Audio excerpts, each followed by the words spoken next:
Okay, so it is true that for the most part you feel like Vayakel Pekude is a repetition of Truma Tetzaveh, but that only makes the cases in which there is a distinction between the presentation of a particular part of the Mishkan in Truma Tetzaveh as opposed to Vayakel Pekude more striking. So let's take one. I was listening to a shir on my way by Rav Amnon Bazak, so let's take up the one he dealt with there. So let's talk about the Parochet. So what is the Parochet? Curtain. Between what? The Kodesh and Kodesh Kodesh. Good. So what is the purpose of the Parochet? To cover or to read in the Aron. Oh, so look how we got the 2 day between Joel and Darius. Joel, repeat what you said. Barrier. It's the barrier between the Kodesh and Kodesh Kodashim. And Darius, what did you say? To screen the Aron. To screen the Aron. Good. Why do you say two things? Because it gives two answers. Very good, because it depends whether you're looking at Truma or you're looking at the version in Vayakel. In Truma, you get v'natata da parochet tachar hakerasim v'veita shama mibeit la parochet et aron ha'idut v'hivdila ha-parochet lachem bein hakodesh uvein kodesh hakadashim. Like Joel. The purpose of the Parochet is to separate between the Kodesh and the Kodesh HaKodashim. However, if you skip to Vayakel, I'm going to rewrite it. Darius will be vindicated.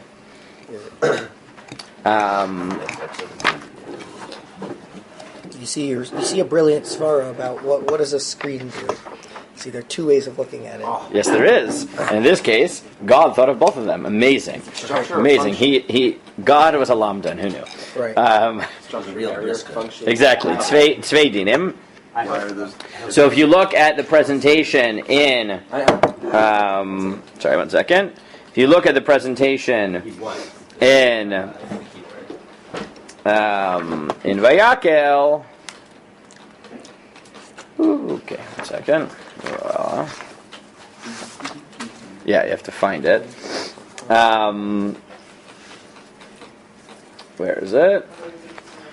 Okay, while I'm looking, so tell me, why do you think there might be a difference? Depending on whether it's talking about what its purpose is or versus how to build it, maybe? It could be. Oh, God. Mm-hmm. It gets very dense as you get towards the Krashim. Oh, there we go. Vayas. As you get the Vayas B'Tzalel Et Ha'aron Atzei Shitim Avatayim V'Chetzi Yaakov V'Chetzi Rachbo V'Chetzi Komato.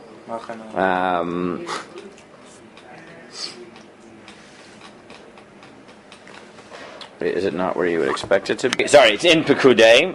So here's the pasuk. So you get it by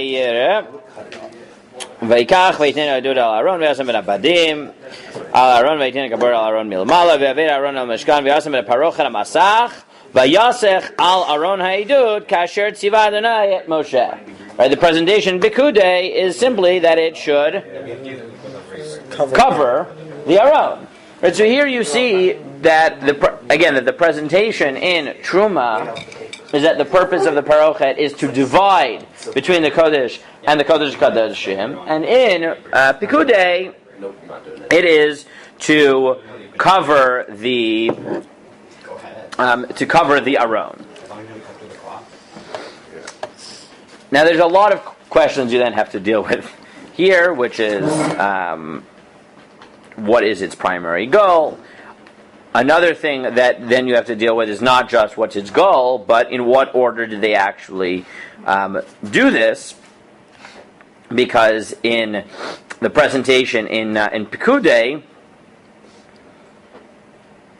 it sounds like because the goal, right, the goal also affects how it's actually built.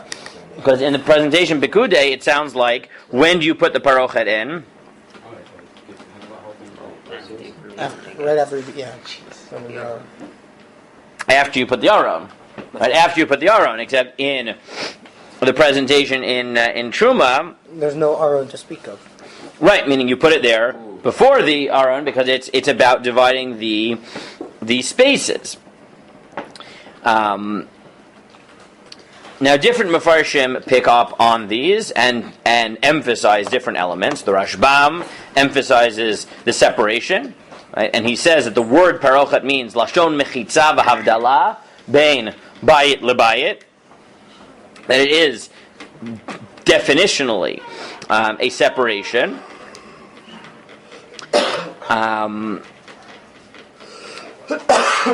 These two functions also come into expression in the names that are given to it, because there are two names that the parochet has in Chumash. What are they? Masach and Parochet HaMasach, and then in Vayikra, what's it called? Parochet HaKodesh. oh, Right, Parochet HaKodesh. So Parochet HaMasach means that which covers, Right. which is the presentation in Pekudei. And Parochet HaKodesh seems to be the one in Truma, which is V'hivdilah HaParochet Lachem Bein HaKodesh Uvein HaKodesh HaKodashim. So consistently you get this notion that there are two names, two functions, two presentations of the Parochet, presumably because it in fact has two purposes. Now, Rav Bazak notes it's even more than that. In many of the mitzvot in Truma, the psukim highlight the fact that the parts of the Mishkan are made as Hashem shows Moshe. Except you don't get that, like Hasher heraotcha bahar ken yasu. Right, as God shows you on the mountain, that's what you're going to do. it only appears But like three times, right? Right, but where does it not apply? Right, where does it not appear at all? By the Parochet, why not? Why wouldn't it appear? But it does in Pekudei. So why would it dafka appear, Kasher Tziva Hashem Moshe, in Pekudei, but not appear in Truma? Because by Pekudei would be connected to the Aron. Because in Pekudei, it's part of the covering of the Aron, and therefore, just like every other part of the Mishkan, which has to be done exactly as God says, it gets a Kasher Tziva Hashem Moshe. But in its function of Lahavdil ben Kodesh ben Kodesh HaKodashim, that's dafka the one thing where it's not for God. Right? In that function, the notion of separation, that you need to know the difference between Kodesh and Kodashim, that's the one thing that God doesn't need. Right? If it's functioning to cover the Aron, out of the cover of the Aron and things like that, so that, fine, is Kasher Tziva Hashem Moshe. But insofar as it's functioning in its role as separation, that is for you. That is for human beings, and not for God. Now, how do you deal with this tension? So you could say, of course, there's two functions, but Chazal have a machloket in the Mishnah in Yoma, and what do they suggest? At least in Bayit Sheni, that there were two. Very good. That there were two. Right? So it may be that it's not just that this. Yeah. Didn't Bayit Sheni not have the Aron? Or is it the other way? That it's not in Bayit Sheni, it's only Bayit Rishon? I think it is in Bayit Sheni. I may be flipping that. I have to look at the Mishnah. Right? Because that's where he suggests that the Kohen Gadol, right, when he would go he would go between the two. Yeah. But the notion that there would be two would imply that not only does the single parochet have two functions, but that in fact they express themselves in two physical objects. And this is the Mishnah from Yoma.